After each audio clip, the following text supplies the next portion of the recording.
La Provence se transforme en brasier. Maisons, pinèdes, collines, bords de mer, personne n'est à l'abri.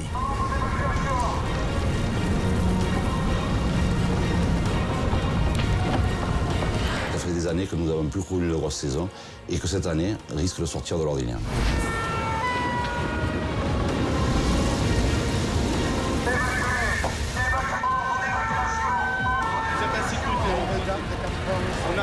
On a fait tout évacuer par la police. Ils ont allumé un contre-feu, c'est-à-dire que le feu qu'ils allument va contre le feu, ils le butent, ils l'arrêtent. Je peux lui dire qu'il rallonge. Au total, 5000 hectares partent en fumée dans un été record en termes d'incendie. Un défi quotidien pour les sapeurs-pompiers. 3 mois de bataille contre les flammes. L'occasion de mettre en pratique des années d'entraînement.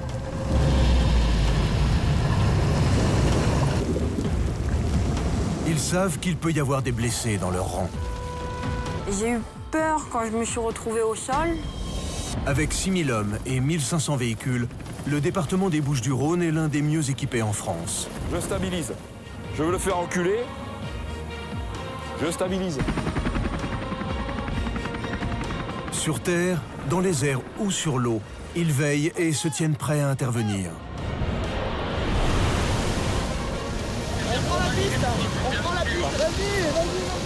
Pour les soldats du feu, une saison qui restera dans les mémoires.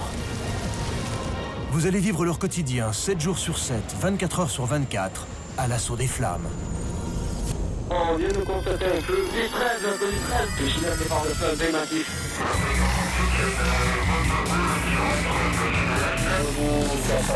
Ok.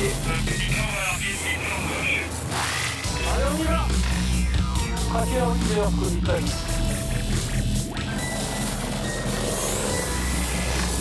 Le feu arrive sur le centre de secours.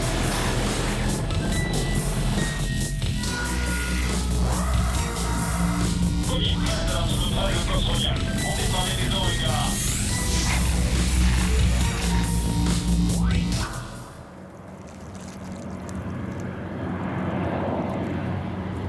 Après un printemps chaud et sec, l'été s'embrase comme une allumette. L'été, c'est la saison des feux de forêt. Et cette année, elle sera implacable. Les pompiers vont devoir prouver de quoi ils sont capables. Technologie militaire, tactique opérationnelle, réseaux sociaux, mais aussi savoir-faire ancestral revisité. Les soldats du feu vont se surpasser pour protéger la forêt méditerranéenne. Mais des incendies suspects, écorchant parfois les villes, vont leur faire mettre un genou à terre. La pression incendiaire est telle que des colonnes de renforts viendront des départements voisins, puis de la France entière. Bienvenue au SDIS 13, le service départemental d'incendie et de secours des Bouches-du-Rhône en pleine saison des feux. En alerte H24 avec les sapeurs-pompiers.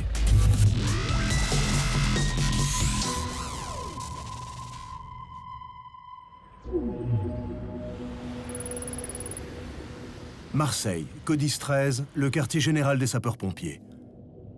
À 17 h, le colonel Grégory Allione, directeur des pompiers des Bouches-du-Rhône, fait un point météo avec son état-major. On va attaquer, bonsoir à tous. La particularité pour l'ensemble du département, c'est que l'épisode venteux qu'on pensait qu'il puisse s'arrêter jeudi va se poursuivre vendredi.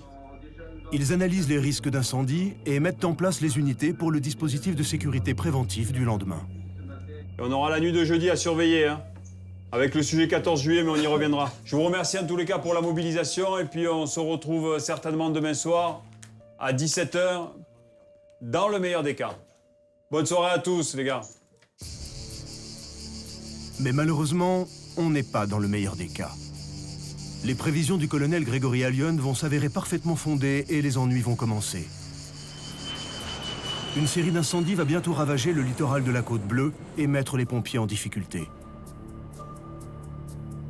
Aujourd'hui, 8 petits feux de forêt, dont 6 dus à la malveillance. Pour les pompiers, c'est une journée calme, mais ça ne va pas durer. À 21 h, on range les hélicoptères bombardiers d'eau. L'alerte est levée pour la nuit.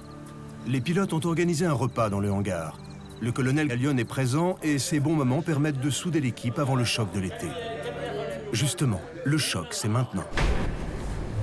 Les pompiers, bonjour. Je sais pas si vous êtes au courant, il y a un feu au-dessus de Châteauneuf-les-Martigues qui vient de démarrer à l'instant. Salut, on vous a signalé le feu qu'il y a sur Châteauneuf-les-Martigues. À l'instant, pompiers de l'environnement fort. Bonsoir, on vient de constater un feu vers Châteauneuf-les-Martigues, vers Valtred. À Marseille, le Codis 13 gère la crise. Il organise les secours et envoie un poste de commandement mobile sur le terrain, le Papa Charlie. KD22 Echo 1.2 du côté de Pas de la Fosse, Châteauneuf-les-Martigues, vous pouvez vérifier? Un feu vient d'être signalé le long de l'autoroute qui longe la Côte Bleue. Il est 21h35. Est-ce que je peux valider? Oui, c'est bon. Je peux valider. C'est bien 2 sur Châteauneuf-les-Martigues, sud à 55, c'est confirmé. Bien reçu, je prends intervention à Châteauneuf, en Kilo Delta 22, Echo 1.2, le 10 Ballon du Sceau, contact avec le poste 723, est-ce clair? Tension sur le feu de Châteauneuf, il est parti en cible et il commence à prendre la pente en direction du feu. Au-dessus des pompiers, Horus 13, un avion spécialement équipé pour l'aérosurveillance militaire, observe la situation et transmet ses données au Codis 13 en temps réel. Les images infrarouges d'Horus sont saisissantes. Elles montrent les pluies d'étincelles emportées par le vent qui allument de nouveaux foyers, minute après minute. La nuit, pas de Canadair. Impossible pour un avion de slalomer entre les lignes électriques ou d'amérir à l'aveugle pour remplir ses réservoirs d'eau. Alors il va falloir se débrouiller au sol. Sur place, le commandant des opérations de secours, le COS, travaille en liaison permanente avec le Codis 13 à Marseille. Au Papa Charlie, le PC terrain, ils élaborent en direct une véritable tactique militaire contre le feu. Le COS du Papa Charlie. Sur le feu de Châteauneuf, 2 urgences. 1. Protéger une antenne indispensable au trafic aérien sur l'aéroport de Marseille-Provence. 2. Empêcher l'incendie de se propager jusqu'à la Côte Bleue. La Côte Bleue, c'est un littoral de rêve. Mais si les pompiers ne réussissent pas à arrêter le feu, dans 2 heures, ce sera plutôt un cauchemar. Et demain, plus qu'un tas de cendres. 23h30, les choses se dégradent. La colonne de fumée brûlante aspire l'air frais et accélère encore le Mistral. C'est un cercle vicieux. Le feu crée ainsi son propre vent qui, à son tour, l'attise et porte les braises toujours plus loin. Jeunes équipiers ou vieux briscards, personne ne veut voir sa Provence brûler. Celui qu'on retrouve sur tous les incendies, c'est le lieutenant Jean-Jacques Pourchier, un pilier de la lutte contre les feux de forêt. Je suis devenu pompier pour la simple bonne raison que je suis un enfant de la terre, comme on dit, de souche paysanne par rapport à mes parents, mes grands-parents. Mais voir brûler un massif forestier, pour moi, ça ressemble à un drame. Vous risquez que je vous colle au cul sur mon coup de feu. Alors si vous êtes un négolé, ne vous affolez pas, mais il y aura une bonne raison. Malgré son caractère rugueux, ce vieux combattant du feu est apprécié de tous et reconnu pour sa perception intime de l'environnement. L'eau va nous manquer. Et c'est simple, quand je regarde la pluviométrie sur 2015, je m'aperçois qu'elle est de moitié par rapport à 2014. Donc c'est pas bon. Tous les jours, je me dis, si demain il pleut pas, si la semaine prochaine il pleut pas, on risque d'être énormément embêté cet été au niveau des feux de forêt.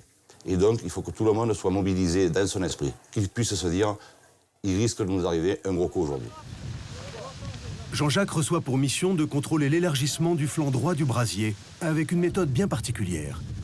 Avec la cellule feu tactique, les pompiers ont entièrement revisité la technique ancestrale du contre-feu et ils veulent la réhabiliter.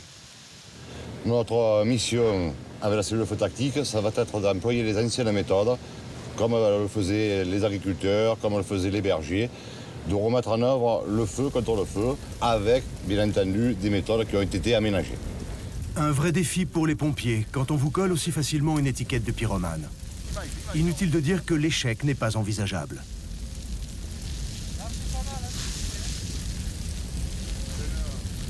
Ça court. Ouais, on est pris sous la ligne, les gars, pris sous la ligne. Ouais.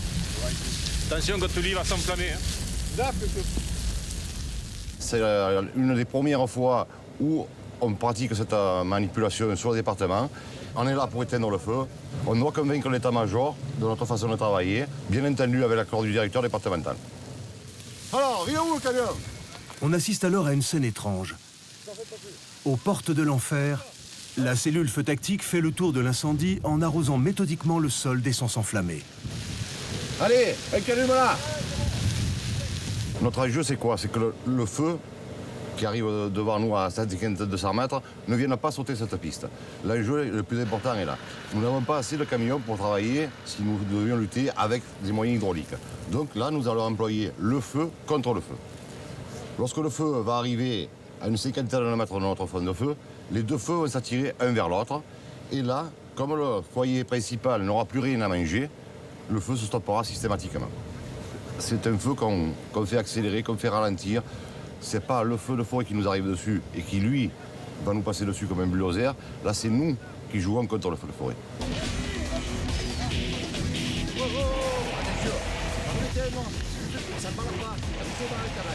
La méthode fonctionne. Les broussailles en flammes s'éteignent rapidement et laissent la place à une zone appauvrie en combustible. Lorsque l'incendie arrive, il n'a plus rien à brûler et ralentit sa course. On prend la piste, là. Par ce chemin-là, là. Oui. Profitant de l'accalmie, 2 CCF, des camions citernes feu, dont le numéro 9 de la caserne de Martigues, s'enfoncent dans les bois pour aller défendre un vallon isolé, sans se douter qu'il court à la catastrophe. Alors que les camions s'éloignent, le commandant des opérations de secours, le COS, choisit de regrouper ses troupes sur une ligne d'appui infranchissable pour le feu. Les camions, répartis sur un chemin forestier, attendent l'arrivée du front de flammes.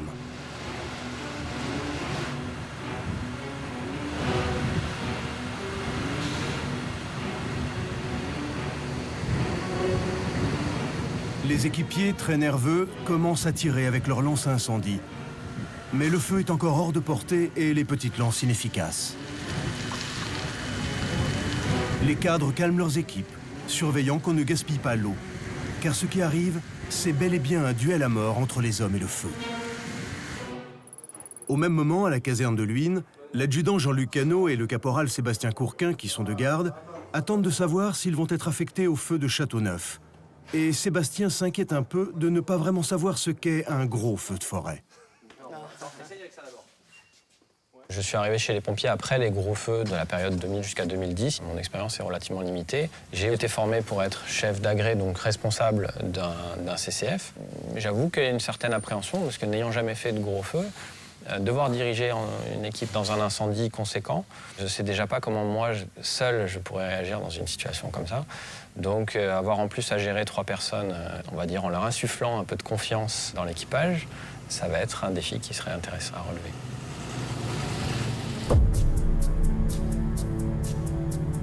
Sur l'incendie de Châteauneuf, pour les pompiers qui attendent les flammes, c'est le calme avant la tempête. Pas pour longtemps. Au fond d'un vallon, la chaleur fait bouillir les arbres qui dégagent des vapeurs inflammables. Et brutalement, les bois s'embrasent à nouveau. La balise de détresse d'un des 2 camions isolés qui s'était éloigné retentit sur toutes les fréquences. Je sors d'où cette détresse? Le vallon s'est spontanément embrasé autour des 2 camions. Code 13, urgent. Une procédure d'urgence est en cours. Silence radio sur le canal 08. Quelque part dans le brasier, il y a un équipage en détresse pris par le feu. Des collègues qui vont mourir si on ne les trouve pas. Le poste qui est mis sur le canal 08, veuillez vous identifier. Le PC ne parvient pas à communiquer avec les camions isolés et le feu ne leur laisse aucun répit. Le feu arrive sur le plateau, on a essayé de le coincer. Les lances à main sont trop légères pour arrêter un mur de flammes avoisinant les 1000 degrés. Ce sont les lance-canons des CCFS, des camions lourds de 13 000 litres, qui attaquent le front de l'incendie. Les équipiers qui rêvaient d'en découdre enfin avec le feu sont frustrés de se voir privés de leur combat par les camions lourds. À gauche, il arrive fort. Ça arrive quand même assez fort. J'ai mis tous les dangers en position de départ au cas où. Sur la fréquence 08, le CODIS s'acharne à essayer de joindre les camions perdus. Qu'est-ce qu'on a reparlé? Le poste qui est mis sur le canal 08, veuillez vous identifier. Les groupes lourds ont rabattu les flammes, mais leurs réservoirs d'eau sont vides. Il faut aller les remplir depuis une énorme citerne. Installée là par les pompiers il y a plusieurs années, en cas de besoin, elle attendait son heure. Enfin, après plusieurs minutes de silence angoissant, le CODIS a réussi à établir une liaison radio avec les camions isolés. détresse, vous avez mis un statut de détresse, on vous écoute. Draco 10-13 de CCRF parti, avons été pris par le feu. Le feu est passé, tout le monde était à l'intérieur, en protection reçue. Vous vous situez où sur le feu, sur quel flanc? Nord 43, 23, 758, Est 509, 075. Voilà, Châteauneuf, ça se dégrade, on a 4 pompiers blessés. Ils ont échappé au pire. L'équipage du CCF 9 s'en sort avec des brûlures graves au visage et aux mains, mais ils ont surtout failli mourir brûlés vifs. Sur la ligne d'appui, pas de répit. Les flammes sont maintenant assez proches. L'heure de l'affrontement a sonné. Les équipiers s'enfoncent au milieu du brasier et attaquent à la lance.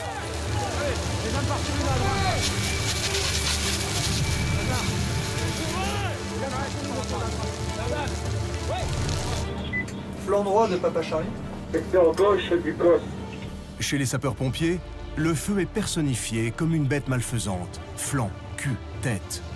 Il va chercher à grossir, à s'élargir par les flancs, à se régénérer par l'arrière.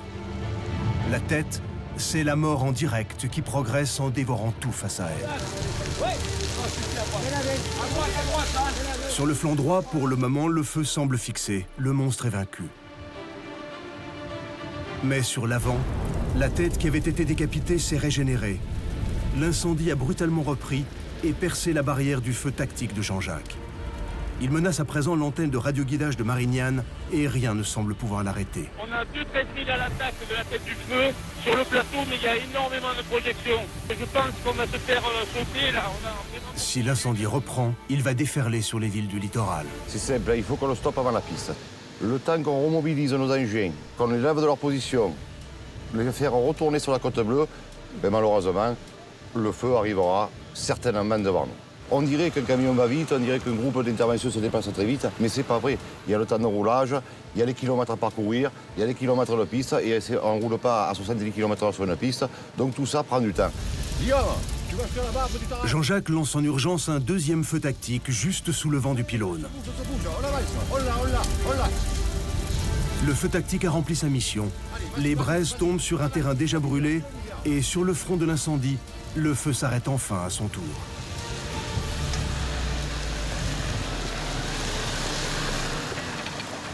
L'équipage du camion CCF 9, c'est-à-dire 4 jeunes gens, a bien failli mourir brûlés vifs.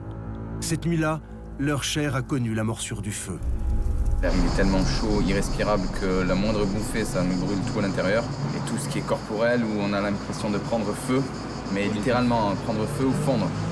Moi j'ai pensé que mon nez il était en train de fondre, quoi, parce que ça coulait. De me dire je touche pas mon nez parce que je vais le prendre et il va partir en chewing-gum. C'est vraiment un instinct de survie qui nous dit voilà, il faut rentrer dans le camion. De toute façon c'est intenable, hein. C'est soit je rentre dans le camion, soit je meurs. Hein, donc, Avant de monter dans le camion, je pensais qu'on allait mourir à la porte. À l'intérieur, on est tous vivants, on crie, on a mal, mais on est là. C'est long, on essaye de repartir, le camion est bloqué. Encore un coup de mou, on va rester ici, on va brûler dans le camion. Moi, de toute façon, je me suis dit, on va mourir à l'extérieur, on va mourir dedans, on va nous laisser là, il n'y a personne qui va venir. C'était compliqué quand même. Au moment où on remonte tous dans le camion, il y a un collègue qui reste à l'extérieur. J'ai déjà retiré mon gant qui me gênait. En passant à peine la main, c'est là où j'ai senti fondre, entre guillemets. Ils vont arriver, moi je sais que j'étais au volant, donc j'ai klaxonné, j'ai fait appel de phare, mais on ne sait pas s'ils nous voient, ils ne nous voient pas. Et c'est du moment où ils ont ouvert la porte à côté que de voir quelqu'un autre que nous 4 dans le camion, c'est là où c'est un instant magique. Dans la fumée, l'aube se lève sur Châteauneuf. Malgré le Mistral et malgré les efforts des hommes sur le plateau, l'incendie est si violent qu'il glisse en travers du vent. Il sort du bois, descend la falaise en direction du village et commence à lorgner du côté des premiers jardins.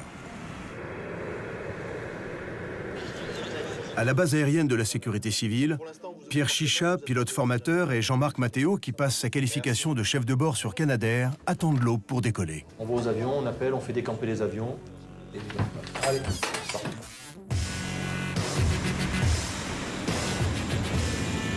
Heureusement, l'été, les nuits sont courtes et les Canadair peuvent enfin passer à l'action. Le combat continue avec un allié de poids. Le Canadair, c'est le 415 que nous avons actuellement.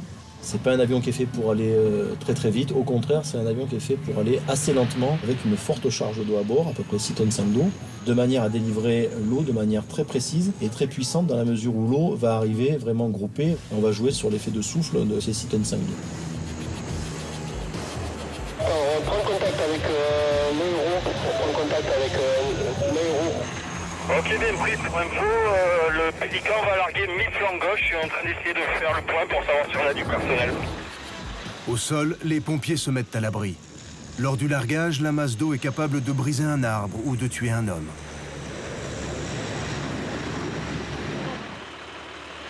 Dans les vallons étroits et abrupts, les camions ne peuvent pas intervenir.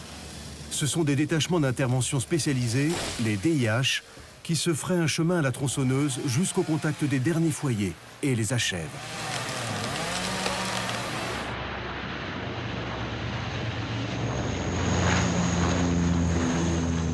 « 8 heures du matin. Après 11 heures d'un combat dantesque, le feu finit enfin par s'arrêter à quelques mètres des maisons. Les pompiers sont totalement épuisés après une nuit blanche. Ils commencent le long rangement du matériel disséminé dans les collines.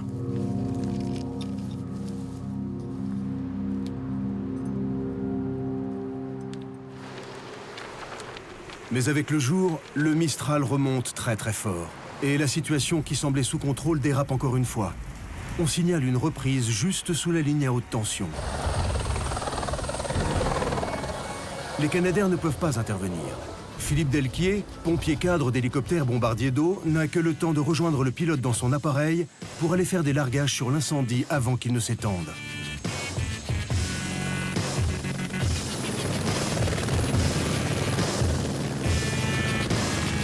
Il nous faut environ 1 minute pour nous rendre jusqu'au lieu de pompage qui est l'étang de Berre.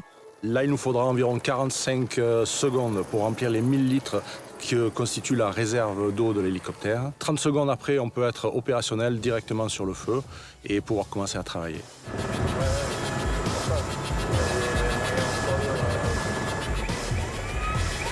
La rapidité des rotations entre le point d'eau et le feu fait que c'est un outil très intéressant, d'autant plus que son agilité lui permet d'intervenir dans des secteurs difficiles d'accès, dans des fonds de vallon. Ça en fait un très bon moyen complémentaire du travail des Canadair.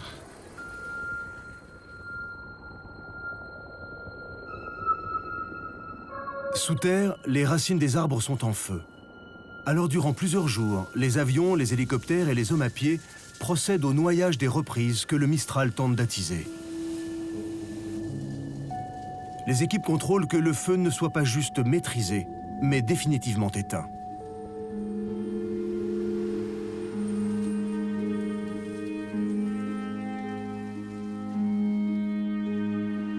Le résultat final est saisissant, désespérant.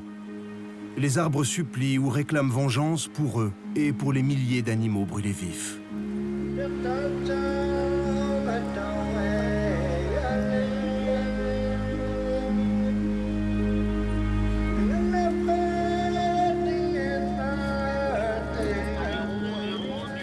Reste à savoir pourquoi des feux se déclenchent sans raison apparente. Vincent Pastor, après des années passées à l'ONF, l'Office national des forêts, est devenu expert forestier chez les pompiers.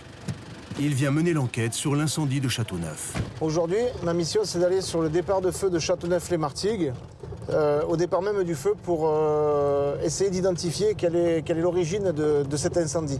Trouver des indices, trouver des indicateurs qui nous permettront d'identifier la cause. Vincent vient rejoindre une cellule d'enquête Vulcain RCCI, recherche des causes et circonstances des incendies. Il sait relire le déroulement du feu dans les cendres et les plantes pétrifiées par le brasier. La position des branches, les écorces éclatées, lui donnent la direction et la hauteur des flammes. Pionnier dans cette approche assez novatrice, il guide ses collègues et partage son expérience. Cette zone-là, elle est bien brûlée. Juste au-dessus, c'est quasiment pas brûlé. On voit bien 2 vagues de noir. Donc là, forcément, on est là-bas. Alors, qu'est-ce que tu as vu? Une pierre. Jean-Jacques apporte sa contribution. Ils examinent tous les indices. Chaque feuille, chaque brindille, chaque déchet, mètre après mètre, ces experts remontent la scène de crime jusqu'à la source probable du feu. Mon feu est allé dans ce sens-là. Donc si je veux chercher mon feu, ben, c'est pas la peine que j'aille au-delà. Il faut que je revienne dans cette zone-là. Et là, regarde, j'ai pas beaucoup de dégâts sur les végétaux. Je vais essayer de retourner sur la zone là-bas, on va essayer de se la faire proprement là-bas. Voilà. Là, on les voit bien. Tu vois, on les voit bien, viens voir, regarde. Ça, c'est pas mal aussi, les peaux de crocodile. Là où tu as l'intensité la plus forte de ton feu. On est sûr, avec les forces de police, de bien déterminer quel est le point d'origine du départ de feu. Et pour nous, ben, comme on est malheureusement dans une simultanéité de feu depuis quelques jours, ben, d'essayer de savoir comment procède l'éventuelle personne qui nous embête, de savoir un petit peu son mode opératoire. Dans la zone de départ du feu maintenant clairement définie, la police prélève des échantillons de sol pour chercher des traces de produits inflammables. Les échantillons sont ramenés dans le labo de la police scientifique pour les faire parler. Donc là, on va mettre nos prélèvements à l'étuve à 80 degrés pendant 8 heures. Tous les produits chimiques présents dans la terre vont s'évaporer et seront ensuite analysés. T'as tout vérifié là, c'est bon? À l'aide du NEC Plus Ultra de la technologie d'analyse, un chromatographe, on examine les échantillons. Là, on est à 22 minutes, donc le chromatogramme est vraiment très très plat. Il n'y a rien. Mais là encore, rien. Aucune trace chimique. Comme si les indices avaient été dissimulés ou détruits. Cette étrange discrétion contribue à alimenter la thèse de la malveillance. S'il s'agit bien d'un incendiaire, on sait maintenant qu'il n'utilise pas de liquide inflammable connu. Sa signature, ce serait plutôt la discrétion parfaite, mais personne ne peut rester éternellement invisible.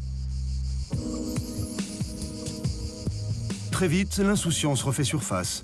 La saison estivale bat son plein sur la Côte Bleue. Mais pas pour tout le monde. Pas pour le caporal Sébastien Courquin, de garde en caserne. À côté des pompiers, mon activité principale, c'est... ça n'a rien à voir. Je suis contrôleur aérien et j'ai des horaires un peu particuliers parce que je travaille autant la nuit que le jour, que les week-ends, que les jours fériés. J'avoue que je mets quand même pas mal de disponibilité au mois de juillet. Mais j'adore ça, c'est la meilleure période de l'année. On se retrouve tous ensemble sur le terrain, c'est la période des groupes feux de forêt. S'il devait se passer quelque chose, j'aimerais bien pouvoir être dessus. Sébastien ne le sait pas encore, mais cette journée va compter pour lui. Cette nuit, ce sera son baptême du feu. Et quel baptême! Je vous appelle car on a vu un départ de feu. Police 13 au groupe de Martino, parlez-vous, prenez intervention pour une fumée suspecte, commune Carrie-le-Rouet. Le 15 juillet à 15h15, moins de 24 heures après l'extinction du premier feu, l'alerte est donnée par la vigie directrice. Un incendie menace de nouveau la Côte Bleue.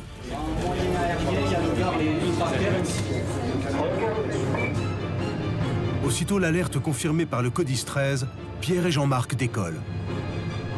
Ils sont leaders d'un groupe de pélicans, le nom de code que l'on donne aussi aux Canadair.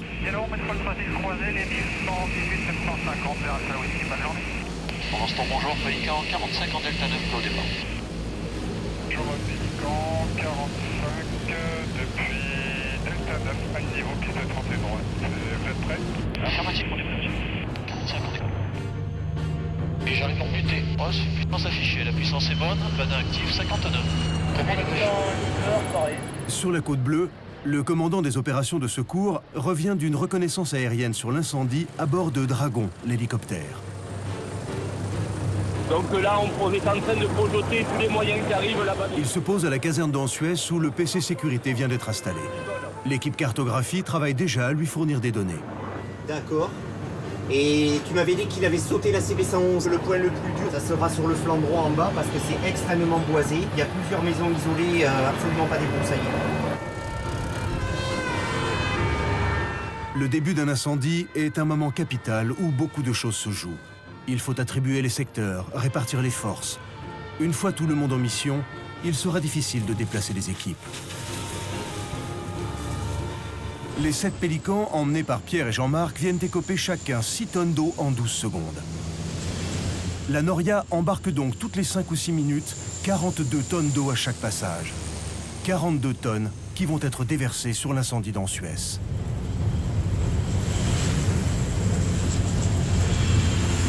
Un mistral fort et très sec déchaîne l'incendie au travers des collines. À l'avant des flammes, l'air brûlant distille la végétation qui laisse échapper des gaz toxiques à très haute température, prêts à s'embraser même à distance du foyer. Les arbres explosent comme des bombes incendiaires et le feu progresse par bonds.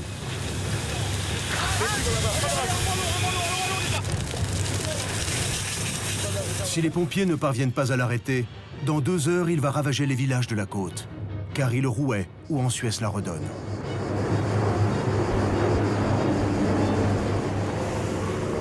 Dragon, l'hélicoptère, s'immobilise pour désigner aux pélicans l'endroit exact où ils doivent larguer. Voilà, on peut se préparer pour le largage. Ok. Pierre et Jean-Marc doivent voler au ras des collines pour être plus précis. Lors de la lutte contre le feu de forêt, on va être obligé de descendre. Déjà, on va être toujours près du sol, dans un environnement toujours très chaud, souvent très turbulent. Donc on a besoin de beaucoup de puissance moteur de manière à pouvoir sortir à la fois d'une vallée, de passer un col, de sortir de cette situation-là. Heureusement, à peine largués leurs 6 tonnes d'eau, les Canadair remontent de quelques mètres, s'échappent et replongent vers la mer. Un petit coup de high cap, s'il te plaît. Moi, je mets bien face au vent, parce que là, avec cette force de vent, la moindre divergence, on va la sentir beaucoup. Et le transit ira Charlie. Allez, super. Et comme sortie, comme parti. Alors, je fais bien à l'horizontale, les comme sont sortis. Voilà, qu'il y a des rafales de vent. Donc, 45 livres et comme rentrée. À son tour, Horus, l'avion de l'aérosurveillance, décolle, puis va rejoindre sa zone d'évolution en altitude, loin au-dessus des pélicans. Cette tour de contrôle volante qui embarque du matériel militaire d'observation transmet aux pompiers le meilleur point de vue sur l'évolution du feu et les largages des Canadair.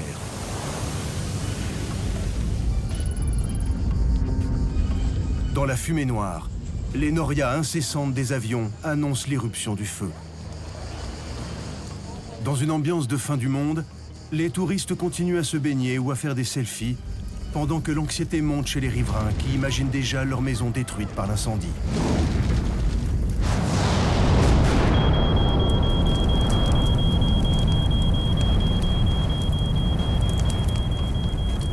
Ils ne réalisent pas à quel point il est maintenant proche d'eux.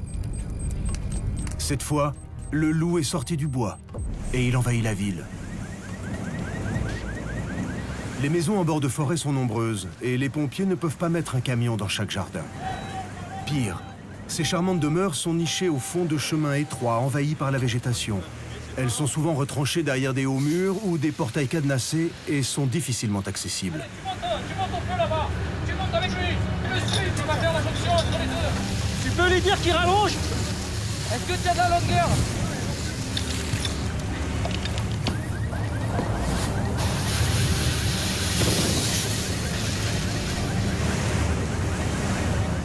Les habitants protègent leur maison comme ils peuvent, mais doivent finalement évacuer sans savoir ce qu'ils trouveront à leur retour. Allez, laissez tomber, ça sert à rien. Il y a des trucs qui brûlent. Et il faut partir, monsieur, dame, là. 500 pompiers sont à l'œuvre. On peut passer jusqu'à la maison encore là, c'est bon hein. Mais ils ne suffisent pas à arrêter l'incendie. Là tout à l'heure, le feu était sur moi, il me restait plus que l'autoprotection. Les CCF là-bas. C'est malheureusement le train qui s'arrête. Les traverses brûlent sur la voie. Les voyageurs sont coincés entre la gare et le tunnel. Moura annexe, parlez.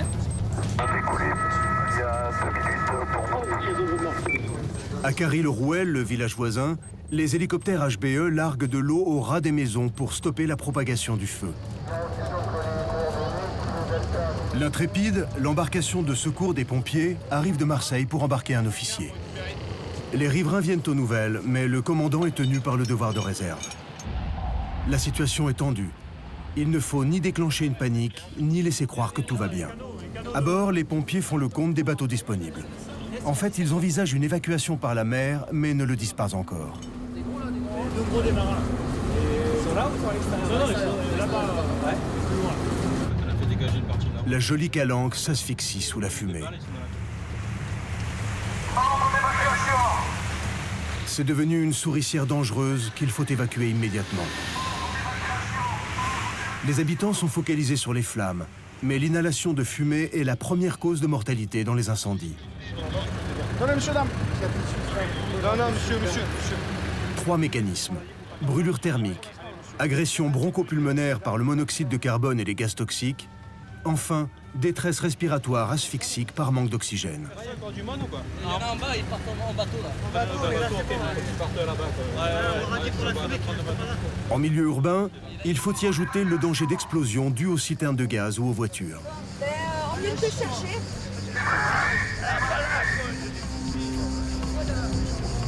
Les flammes bloquent le train et les routes. C'est par la mer qu'il faut évacuer les derniers riverains. Dans la fumée, les derniers bateaux quittent enfin le port pour emmener leurs passagers en lieu sûr, sous l'œil d'Horus.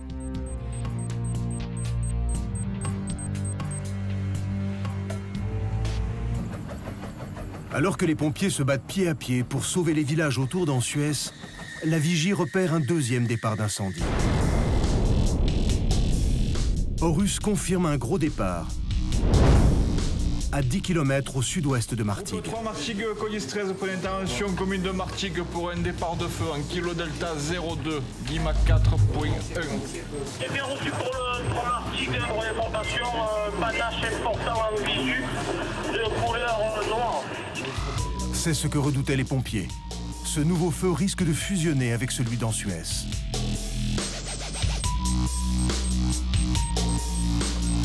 Salon Morane, salon, mise en route de l'HBE Morane Salon pour un vol sur Martigues, départ de feu, 2 personnes à bord. Groupe Salon Colis 13 pour l'intervention départ de feu commune de Martigues en kilo delta 02, Lima 4.1. À Luynes, Jean-Luc et Sébastien reçoivent leur ordre de mission. Jean-Luc sera le premier sur les lieux. Donne-moi les coordonnées exactes. Je veux voir l'hélicoptère devant. Priorité sur le feu de Martigues. L'entrée 13 de Colis 13, message bien reçu.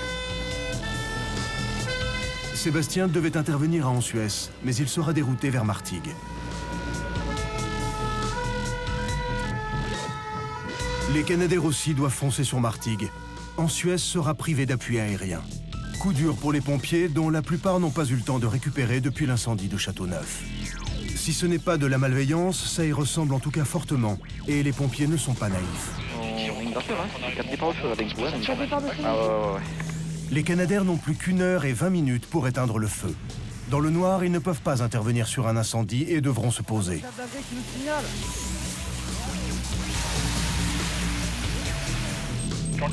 La tension monte d'un cran pour Sébastien et Jean-Luc. En ligne sur la voie rapide D9, les pompiers se battent pour barrer la tête du feu, mais le vent propage des braises qui traversent allègrement la route.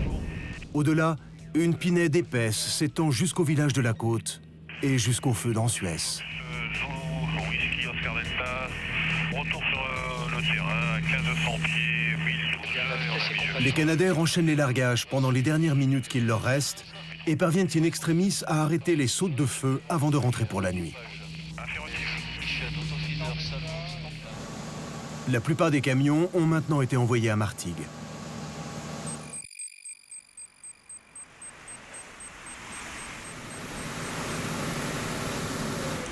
Priorité au feu naissant. Telle est la règle pour éviter d'avoir plusieurs incendies simultanés. On n'a pas le choix.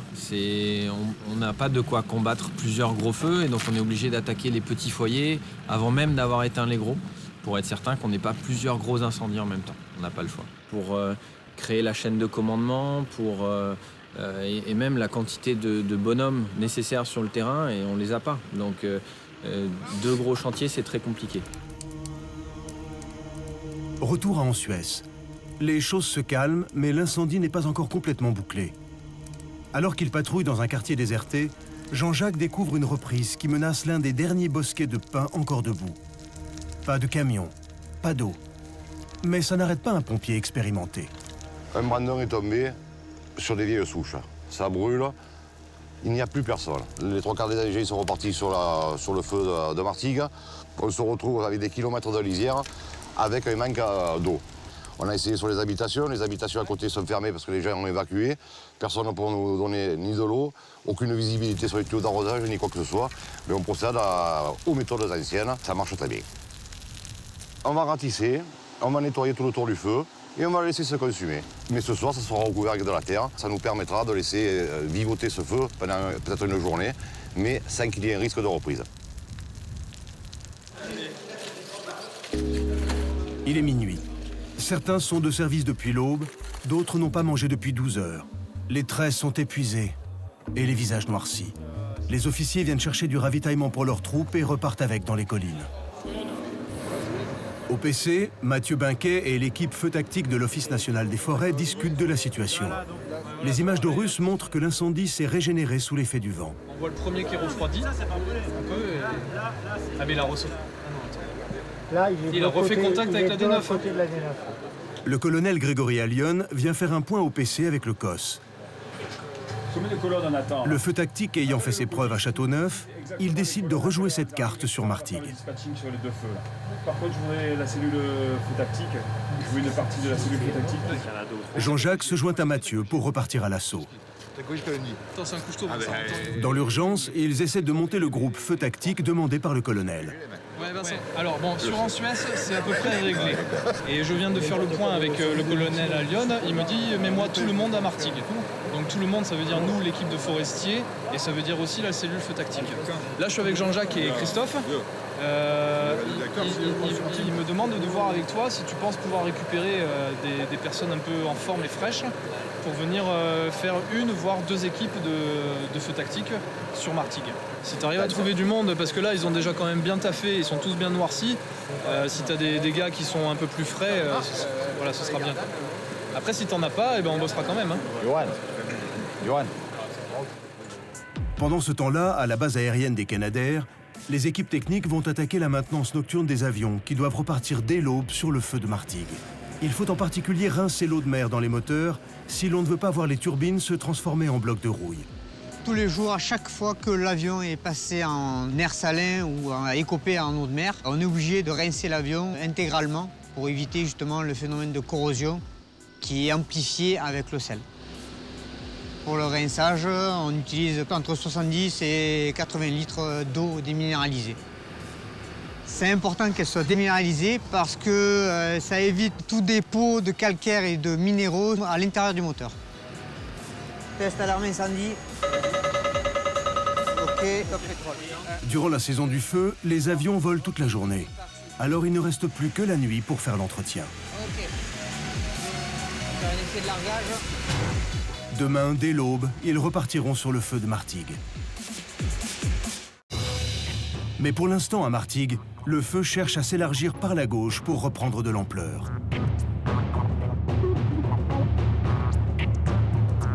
Sans Canadair, dans une pinède épaisse, il faut y aller à pied. Le feu tactique est la meilleure solution. Mathieu et Jean-Jacques ont finalement réussi à monter leur groupe. Sébastien Courquin s'est joint à eux et va découvrir le feu tactique. On vient d'être engagé sur les contre-feux tactiques. C'est quelque chose que je connais pas du tout. L'idée de base, ça va être de brûler des parties qui, du coup, ne pourront plus brûler plus tard. Ils reçoivent pour mission de freiner le développement du flanc gauche. On va éteindre tout de suite ce qui va être en train de brûler. On sera prêt à l'éteindre et on évitera que ça prenne de l'ampleur. Globalement, en fait, on met une lance prête avec de l'eau. Une fois que la lance est prête, ils allument un feu. Ce feu, il est entièrement maîtrisé, hein, il reste toujours sous surveillance de l'équipe. Et une fois que l'équipe a considéré que la surface était suffisamment brûlée, je procède à l'extinction avec l'équipage de mon camion.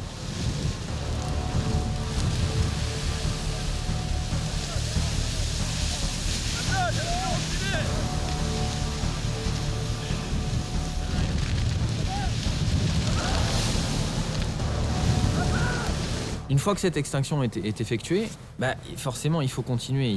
Il faudrait normalement qu'on traite toutes les lisières du feu de cette manière-là. Donc là on est en train de les suivre. En gros tous les 20 mètres je suis obligé de changer, de rajouter un tuyau parce que moi mon tuyau il fait que 20 mètres, je peux pas le traîner. Donc À chaque fois qu'ils vont un peu plus loin, je redéroule les tuyaux, je rebranche ma lance, j'éteins à nouveau ce qu'ils allument et on continue. C'est de la surface qui ne brûlera plus puisqu'elle aura brûlé sous notre surveillance, sous notre protection. Et ça va permettre normalement d'éviter que l'incendie puisse se propager au-delà de cette barrière qu'on crée. Ça fonctionne, c'est ça qui est génial. L'élargissement du flanc gauche est stabilisé. Mais la tête qui s'est régénérée fonce à nouveau vers le sud-est et va sauter la D9. C'est l'occasion d'en finir. Le commandant des opérations de secours décide de s'appuyer sur la route pour créer une ligne d'appui.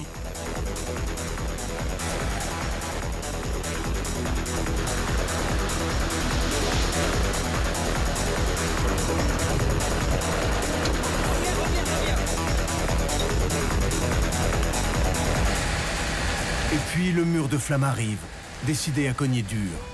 Mais il en faut plus pour faire reculer un sapeur-pompier enragé. Écoute, pour le moment, il y a l'attaque du feu, là, j'ai rien prévu pour toi pour le moment.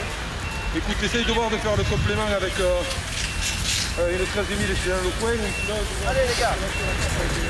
Allez. Le feu est rabattu, écrasé. La vapeur envahit la chaussée qui prend des allures de sauna.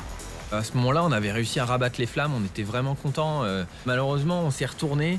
On s'est rendu compte qu'il y avait 3 ou 4 points lumineux dans le massif. Ça veut dire que le feu nous avait sauté, et avec des bélugues qui étaient passés au-dessus de nous, enflammés, et qui étaient allés mettre le feu 50 mètres plus loin. Les camions lourds interviennent avec leurs canons à eau et frappent les flammes. Mais l'incendie leur échappe et commence à reprendre sa course au travers des collines en direction de la côte.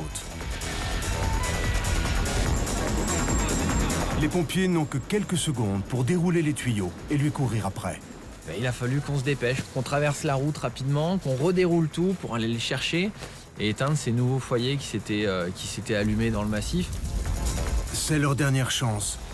Alors ils se feraient un chemin dans les broussailles épineuses jusqu'aux flammes et arrosent, arrosent, arrosent. Enfin, le feu est rattrapé et éteint in extremis. Jérôme, ça va?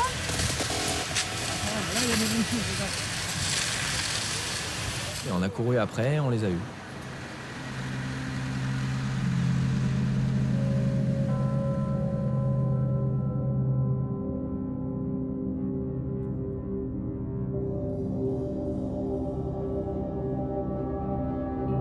L'aube se lève sur des hommes épuisés. Au cours d'un ravitaillement bien mérité, on partage des expériences.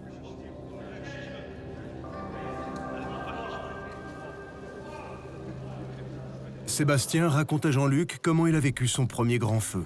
Comme c'est mes premiers gros chantiers, j'avoue que j'ai été peut-être probablement plus impressionné que toi. Quand ça commence à devenir vraiment trop compliqué, trop chaud, on pense un peu à l'environnement immédiat qu'il y a autour de nous. Est-ce qu'il y a une maison? Est-ce qu'il y a un autre camion? Est-ce que l'autre camion est en danger? Est-ce que moi je suis en danger?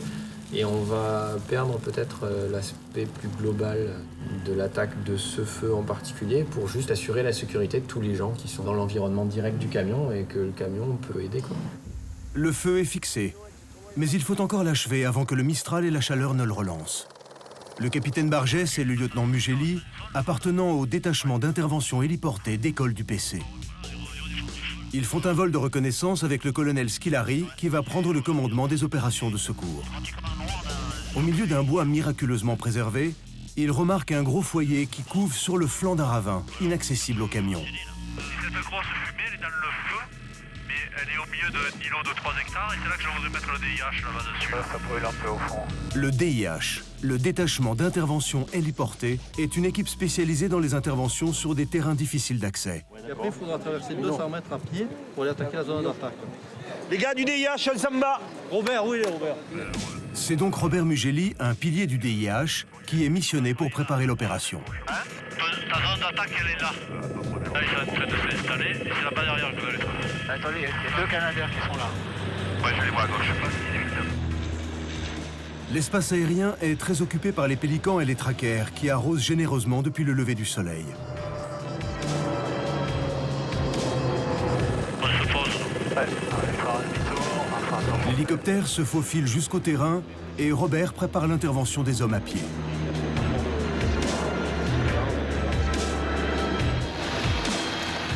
Non loin de la falaise, il fait installer une citerne mobile qui alimentera les lances. On avance le camion là. On va mouiller par terre et après la cébale sera posée là. Voilà, à peine. Les pompiers du DIH escaladent les pentes pour y établir tuyaux et pompes relais jusqu'au foyer pour noyer soigneusement les dernières braises. J'arrive.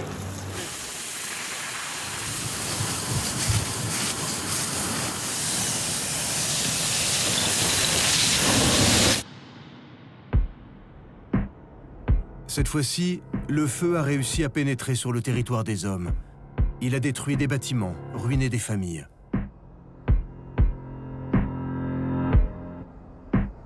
Peu à peu, les habitants du quartier reviennent voir ce qu'il est advenu de leur maison. Et l'aluminium, il a fondu. Il faut à 800 degrés à peu près. C'est l'aluminium du moteur. C'est impressionnant. La remorque d'Eric. Quand j'ai vu qu'il y avait beaucoup de fumée comme ça, j'ai dit aux enfants de partir parce que c'était pas la peine de respirer, de s'intoxiquer. Là, tout à l'heure, on mangeait, là, sur le coup de midi.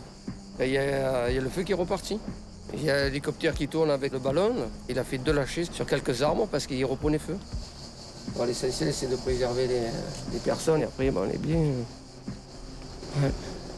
Volontairement ou non, cet incendie a bien été allumé par quelqu'un. Ces feux qui démarrent sans raison dans des lieux déserts les jours de Mistral exaspèrent la population et intriguent aussi les journalistes. Stéphane Rossi, qui est journaliste à la Provence, a suivi toute l'affaire depuis le début. En allant sur le terrain, en interrogeant les gens, en fait, on se rend compte que le soir de l'incendie de Martigues, il y a quelqu'un qui voit sortir précipitamment un homme d'un bosquet et prendre la fuite avec une voiture. Juste quelques secondes après, donc les premières flammes se déclenchent. Donc le gars, le bon réflexe, il prévient la police. On s'est aperçu que l'incendie faisait une boucle. Donc il partait de Châteauneuf, il allait sur la Côte Bleue, puis revenait sur Martigues. L'analyse des caméras de surveillance ont permis de repérer un véhicule qui correspondait à chaque fois. On retrouve cette personne un petit peu à différents endroits alors qu'il n'avait aucune raison d'être là, à ces horaires-là. C'est quelqu'un qui semble passionné par le feu. Le filet se resserre autour de l'incendiaire qui se croit invincible. Tant qu'il ne sera pas pris, il va vouloir rejouer. Mais ces traces, aussi ténues soient-elles, sont toutes patiemment collectées par la police, qui commence à bien connaître son mode opératoire.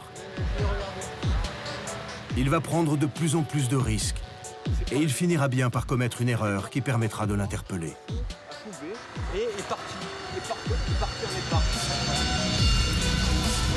Les soldats du feu se sont battus pied à pied contre les incendies. Mieux préparés, mieux équipés, ils ont dû faire face à des agressions toujours plus violentes sur un environnement fragilisé et des maisons isolées à la merci des feux de forêt. 3 gros incendies en 3 jours, une mise à feu soignée, pensée pour occasionner le maximum de dégâts, c'est aussi ça, l'été d'un soldat du feu.